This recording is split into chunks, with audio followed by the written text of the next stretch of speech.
The story of Watts is a story of a dusty California town, known for its rough gambling at the end of the train line and endless fields of sugar beets, and for a certain privileged few, oil. The story of this place is not well known. Over the years, the inhabitants of Watts have changed many times. This community has seen migration after migration, and the impact of each migration has long been forgotten.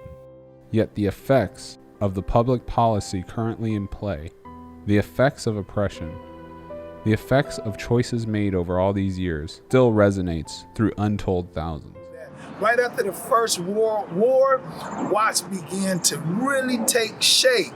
And when you look at World War I, and when you look at everything that was vibrating in the country, Watts was the place where you could get land for $1 down and $1 a week. So that meant everybody rushed to Watts. And also, Watts was coined the hub of the universe. Why? Because from Watts, from the train junction, you could get to every greater part of Los Angeles, Orange County, the beaches, Pasadena, right from Watts. Watts was the only junction in America that had 4 different train intersections, only in Watts. So that's why we were called or coined the hub of the universe.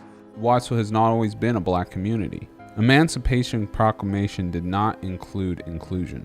Separate but equal. Black bathrooms, white bathrooms. Many may not know that Watts was a white town, and where blacks were excluded from both working and living. Once black folks finished their work, they were forced back to an impoverished, unimproved parcels on the south side of Watts. This place came to be known as Mudtown. Mudtown is where blacks were allowed to live in relative freedom from covenant restrictions. According to records, Watts in the early century had the largest assemblage of KKK members west of the Mississippi, and the discriminatory policy was clear. Before the annexation of Watts in 1926. In the year 1927, Watts was annexed into Los Angeles. In the 1920s and 30s, there was little political threat from minorities to existing power structures. However, after World War II, veterans would make their way back home and have a tremendous need for low-income housing. This housing was developed in Watts. Watts has 4 of the largest housing projects in the nation: Nickerson Gardens, Imperial Courts, Gonzack Village, and Jordan Downs. Watts was designated as a place to house the returning GIs, and housing projects were created for those who had nowhere to go. This was the beginning of the great influx of minorities into the South Los Angeles community. The racist policies of Jim Crow and the subsequent Southern Manifesto made blacks go west. This influx of minorities into Los Angeles caused a problem for the established order. Blacks began to outnumber whites in many communities, and the efforts to brutalize minorities into submission. Now all that has gone. There is no assistance for young kids coming up. They don't get experience anymore because there's that subtle hostility. They don't want you to get what you need because acquiring that will make you successful. But like you said, at one time, Watts was a Caucasian place. Jordan High School was a Caucasian school, as was Compton. Of course, we know that because we were out there. When we tried to go to college out there, we were often be set off on by the Compton Police Department almost every day. For some reason or another, we stopped. Because you were black. Of course, I knew. Black every day. Yeah. But these are some of the things that we had to suffer. And our parents were even worse off than that. How are we to educate the children when facts have been manipulated? When the roots of our history have abusively been dashed and truth has been scattered into the winds? These violent practices against black folks erupted in 1965, leading to one of the largest violent uprisings in the nation's history.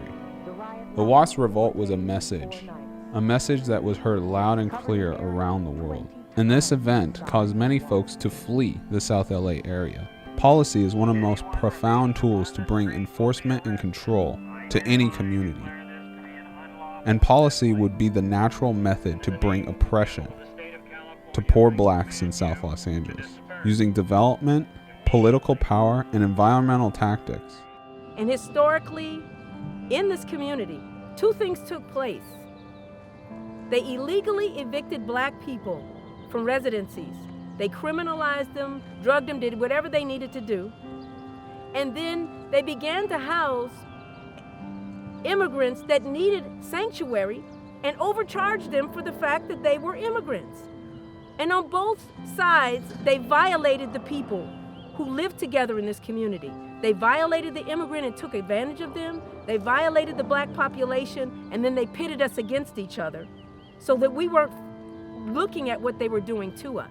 In 1992, again, violence would erupt. Unfortunately, this time it was riots. The powers that be pointed the fingers to low-income communities, ignoring the unfair policies, the lines drawn on the map, the unequitable distribution of education and support, the challenge put in place for minorities to get an education, to grow beyond, the challenge for the youth to receive job training, advancement in craft professions. However, there was improvement from 65 to 92. There was an era where blacks and other minorities came together to transform communities, transform each other, to uplift the youth, to uplift those who were born into poverty, that they may ascend to new heights. Pioneers of Watts is a history group that Tim Watkins started to let people know that at one time there were people here living good quality life, and a lot of positive things came out of Watts. And a lot of doctors, lawyers, musicians grew up in Watts, baseball players, fighters. Watts was a good place to live at one time before the gangs started taking over. And we're trying to bring back the positive image of Watts. Today, there are development projects that are in the works to transform Watts in South Los Angeles. New projects are being put in place. There are many investments going forward that are looking to advance and enrich the community. But what is the future going to look like? If the same lack of oversight and the same neglect is in place, there's a warning. I think that warning should be to those that love and believe in Los Angeles, so-called sanctuary city, that it deserves to be a sanctuary city for everyone that lives here, and black folks don't deserve to be pushed and forced out of Watts by a housing authority, by a supervisor, by a council vote that would subject those black folks to gentrification in its worst forms. Just so much, man. But with that being said, you know, my wife always say, history will repeat itself until a lesson is learned. I'm gonna say that again. History will repeat itself until a lesson is learned. And once we learn the lesson, we can change history. So I feel that's what we're doing right now. I'm looking for somebody to tell me how, rather than to tell me all of the things of why not, or how we can't do this or do that. I think I have proven, basically, that we can do most of the things that it takes for a community to survive. we believe that the future is bright. And through this series, we will bring truth to edify you and edify your family, that you may know the challenges you face. The history of Watts is a prestigious one. Numerous people of renown have come through this community, have come out of this community. And the perception of the place has been a poor one for far too long. We want you and your loved ones to see the beauty of the community that you are a part of, how we can all grow and advance together. However, this future is only going to come through equitable distribution of policy and regulation. and oversight. There must be oversight. There must be understanding. There must be accountability.